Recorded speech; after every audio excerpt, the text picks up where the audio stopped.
This is a 1935 Hupmobile Aerodynamic, and in a minute you can see why it was called aerodynamic. First of all, you can see the headlamps there. They are faired into the space between the radiator shell and the fender, and they have a lens there that goes over the whole thing, that kind of like a teardrop design. That's a Hup engine, 6-cylinder. It is their own engine. Some cars of this time had Continental engines, but this is their own design.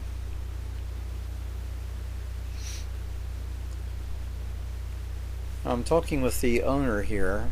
He is in the process of restoring the car. Notice the original wheels and hubcaps there.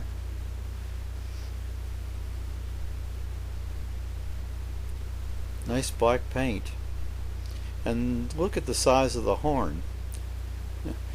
That was pretty common back at that time. Horns were really big. And there you can see very small windshield wipers there, vacuum operated. Notice that one side of the hood goes up and is propped up, and then the other side goes up also for access on that side, on the other side. He got this car recently and he's redone the wiring. There you can see some of the wiring there. It's braided wiring. That's the kind they had back at that time. They're making new wires that are braided. And that's before plastic covered wires.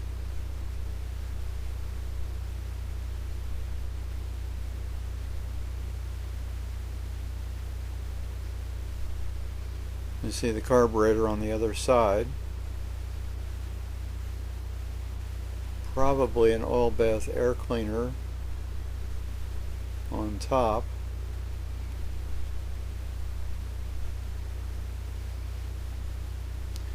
And these are shell bearings, not poured bearings in the engine. It's a one-piece windshield.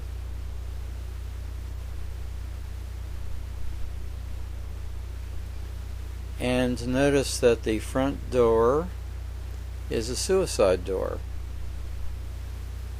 That is, it opens to the front.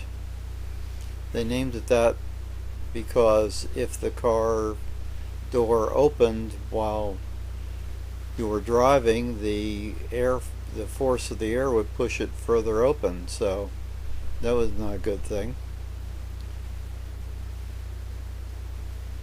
The back door is ahead of its time. It's not a suicide door. It opens from the back. Most cars would adopt that design in the late 40s. So this car was ahead of its time on that. Notice the running board.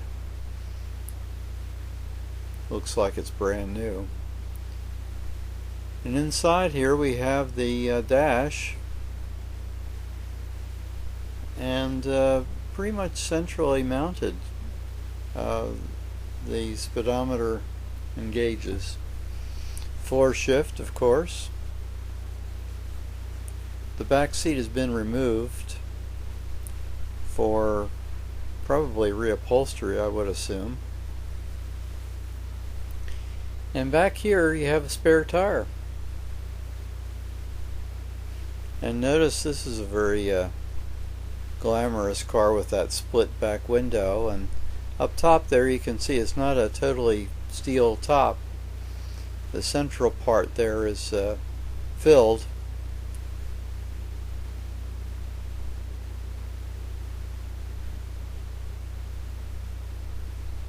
And the taillights say Hup, H-U-P-P.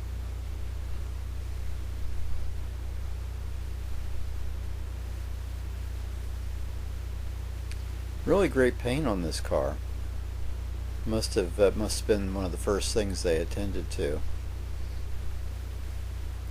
And here you see a vent here in the hood on the passenger side.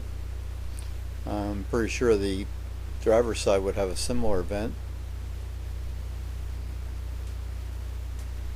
And there you can see that styled headlamp. And the bumper there that is kind of spring mounted.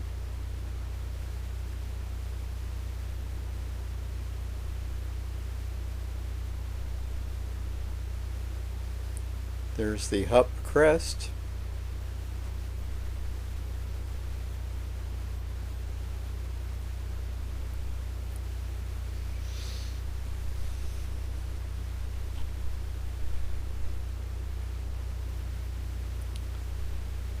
I dare say this one slipped through the air probably with less friction than most cars of the day.